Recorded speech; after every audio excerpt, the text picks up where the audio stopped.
Mesdames, Messieurs, chaque année, nous organisons la cérémonie du 11 novembre en mémoire de la fin de la Première Guerre mondiale et de ses combattants. Nous aimerions tous participer à cet hommage. Malheureusement, notre pays, notre commune, connaissent une situation particulière pour cause de la Covid, également de l'état sécuritaire. C'est au nom de chacun d'entre vous que les adjoints de notre commune et moi-même allons célébrer cet hommage. Avant de débuter, c'est aussi à travers cette vidéo que vous allez voir que nous pouvons partager avec vous. À travers celle-ci, je voudrais, au nom du conseil municipal de Courcoury, saluer les écoliers de notre école, l'école de Courcoury, qui ont l'habitude de s'associer à cette commémoration. Un travail pédagogique important a été fait avec les professeurs des écoles et aujourd'hui devait être l'aboutissement, un temps fort pour vous, en rendant chacun d'entre vous un hommage à nos combattants courcourois. Aussi, je voudrais saluer les porte-drapeaux de nos anciens combattants, de notre commune, qui, je sais, ont une pensée particulière en ce moment. Saluer également l'association des anciens combattants et d'en saluer son président. Nous allons commencer la cérémonie par l'envoi des couleurs. La montée des couleurs. Prêt pour les couleurs? Envoyez.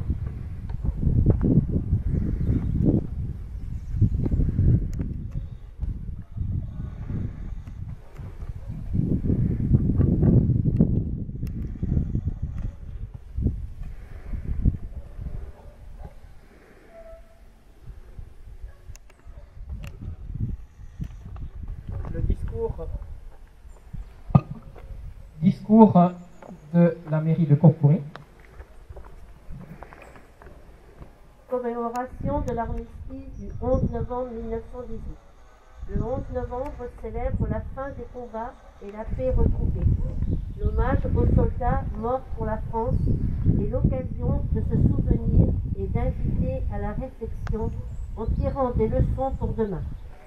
Madame, Monsieur le sous-préfet, Mesdames et Messieurs les élus, chers anciens combattants et porte-drapeaux, Mesdames et Messieurs, parce qu'un homme sans mémoire est un homme sans vie, un peuple sans mémoire est un peuple sans avenir. Cette citation du maréchal Ferdinand Foch résume à elle seule la raison et surtout la nécessité de notre présence ici aujourd'hui. Nous célébrons l'arrêt des combats d'une guerre déclenchée en 1914 et qui devait se terminer 4 ans plus tard, le lundi 11 novembre 1918 à 11h du matin. 4 ans d'horreur, de mort et de meurtrissures, 4 ans de sacrifice de toute une classe d'âge.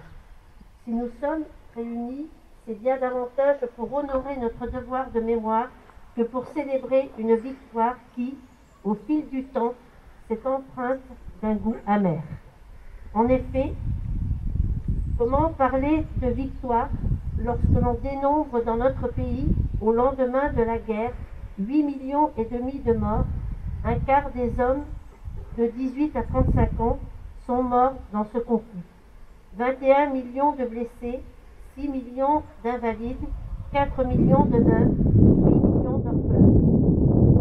Comment parler de victoire lorsque l'on sait que cette guerre a définitivement démontré à l'unanimité que le progrès technique et industriel auquel elle faisait confiance pour l'amener vers le bonheur pouvait être aussi le moyen de tuer, de mutiler, de détruire plus loin, plus vite et plus fort.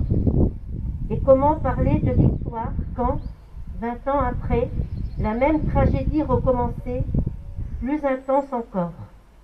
La Grande Guerre ne fut pas la der des der, comme se l'étaient juré les poilus revenus de l'enfer des tranchées. Je suis convaincue également que ce n'est pas en revenant en arrière que l'on surmonte les difficultés. C'est en allant vers la mer que le fleuve est fidèle à sa source, disait Jaurès. C'est aussi en transmettant notre histoire que nous conserverons la paix. Aujourd'hui, il ne s'agit plus de commémorer la gloire et l'héroïsme, mais de se souvenir du malheur aveugle des années de guerre et des raisons qui y mènent pour tenir à distance les bruits de bottes. Nous, qui n'avons pas traversé ces épreuves, nous devons prendre la mesure de cet héritage, car c'est en regardant le passé avec ses gloires, ses blessures, que nous prenons encore davantage de conscience nous-mêmes de notre capacité à maîtriser notre destin. Tournons-nous vers l'avenir sans oublier le passé. C'est en conservant la paix que nous serons fidèles à ceux pour qui le 11 novembre 1918 sonna comme une délivrance. Vive la paix, vive la République, vive la France.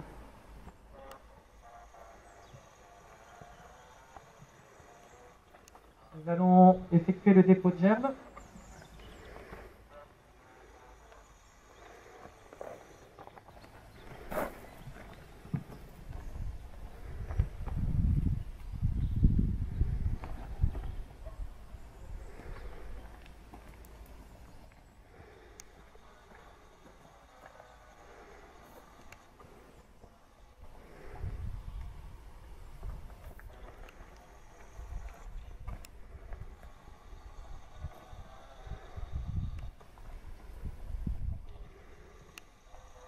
Sonnerie aux morts.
Appel des morts pour la France.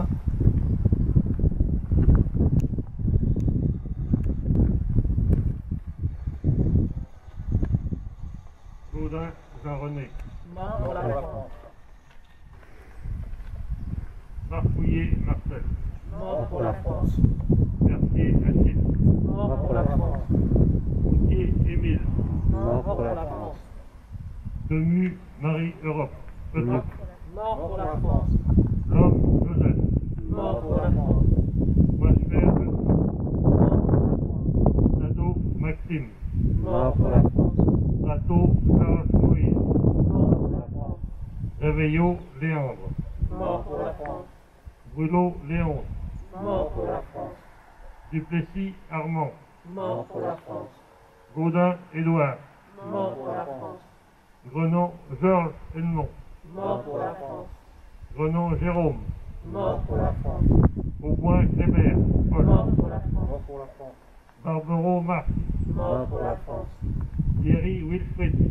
Mort pour la France. Morgue Bastide. Mort pour la France. Bellamy Édile. Mort pour la France. Bellamy Marc. Mort pour la France. Chancelier Kléber. Mort pour la France. Deschamps Paul. Mort pour la France. Élie Eugène. Mort pour la France. Poignot René. Mort pour la France. Geoffroy Georges. Mort pour la France. Grenon Archange. Mort pour la France. Cloussom René. Mort pour la France. Petiron Eutrope. Mort pour la France. Chauvin Étienne. Mort pour la France.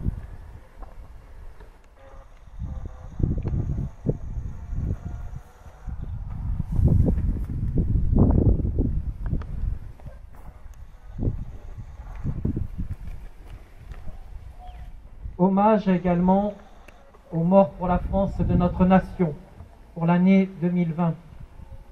Chef de bataillon Clément Frisson-Roch, 5e régiment d'hélicoptères du combat, 5 RHC, Mort pour la France. Mort pour la France. Chef de bataillon, Benjamin Gireux, 5e régiment d'hélicoptères de combat, mort pour la France. Chef d'escadron, Nicolas Mégard, 5e régiment d'hélicoptères de combat, mort pour la France. Capitaine Pierre-Emmanuel Bocquel, 5e régiment d'hélicoptères de combat, mort pour la France.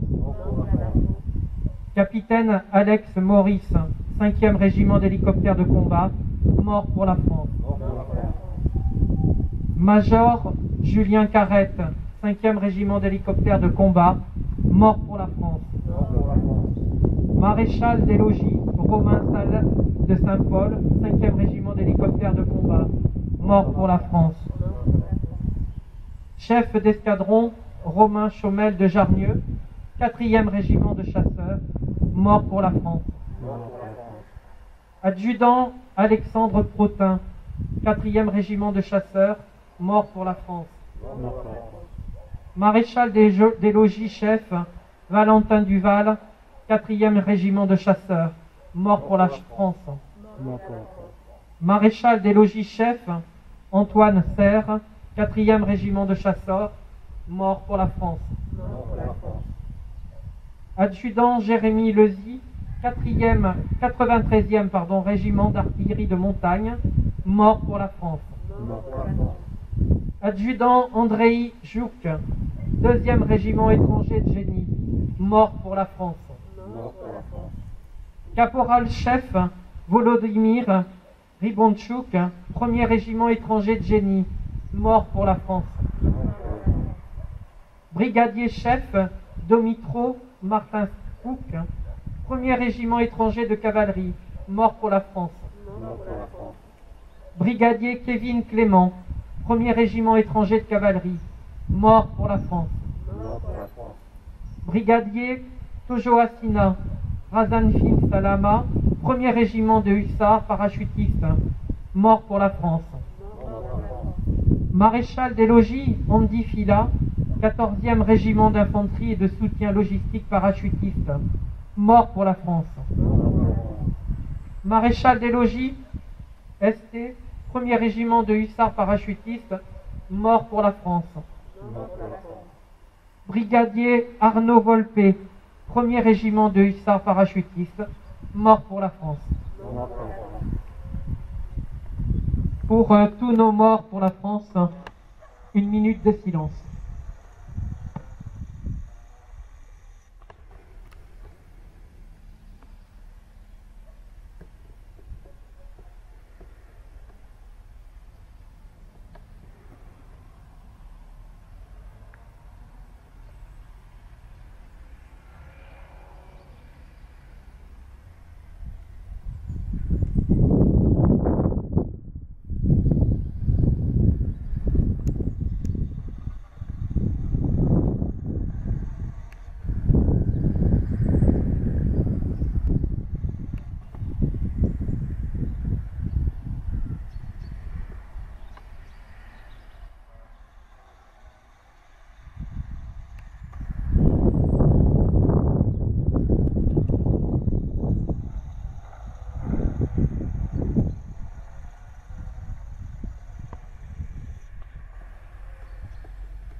de commémoration de la victoire de la paix, hommage à tous les morts pour la France.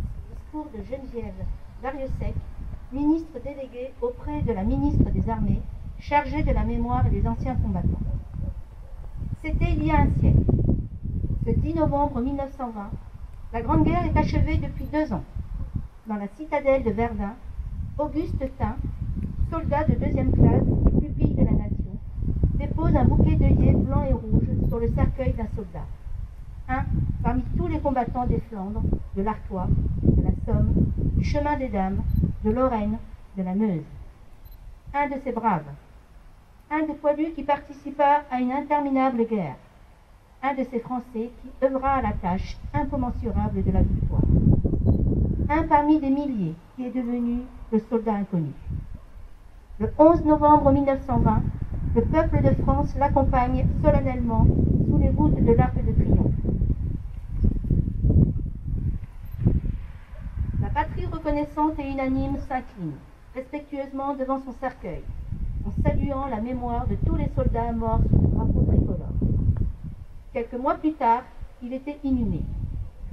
Depuis 1923, la flamme du souvenir veille, nuit et jour, sur la tombe. Chaque soir, elle est ravivée pour que jamais ne s'éteigne la mémoire. La sépulture du soldat inconnu est devenue le lieu du recueillement national et le tombeau symbolique de tous ceux qui donnent leur vie pour la France. Cet anonyme représente chacun de nos morts, et tous nos morts en même temps. Cette mémoire vit également dans chacune de nos communes, dans chaque ville et village de France, dans chacun de nos monuments aux morts, dans chacun des cimetières, dans nos mémoires familiales. Elle vit dans l'œuvre de Maurice le Genevois, qui entre aujourd'hui au Panthéon. Le président de la République l'a souhaité, en l'honneur du peuple de 14-18. Maurice Genevois n'entre pas seul dans le temple de la nation. Il y entre en soldat des épargnes, en écrivain et en porte-étendard de ceux de 14.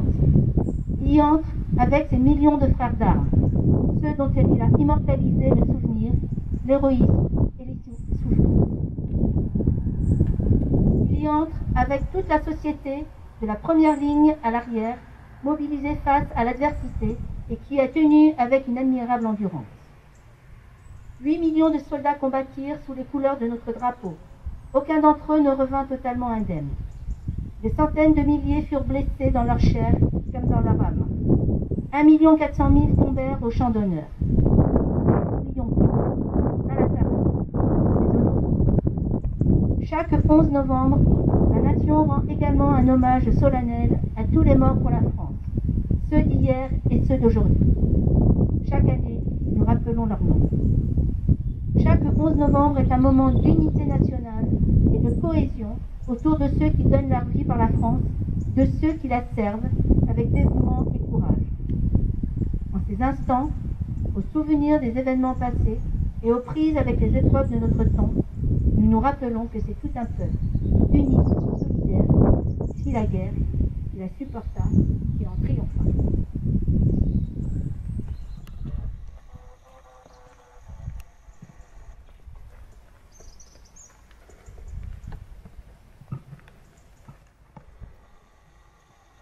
Mesdames, Messieurs, nous arrivons à la fin de cette cérémonie. Je voudrais ici remercier les élus, les adjoints présents qui ont célébré cette commémoration.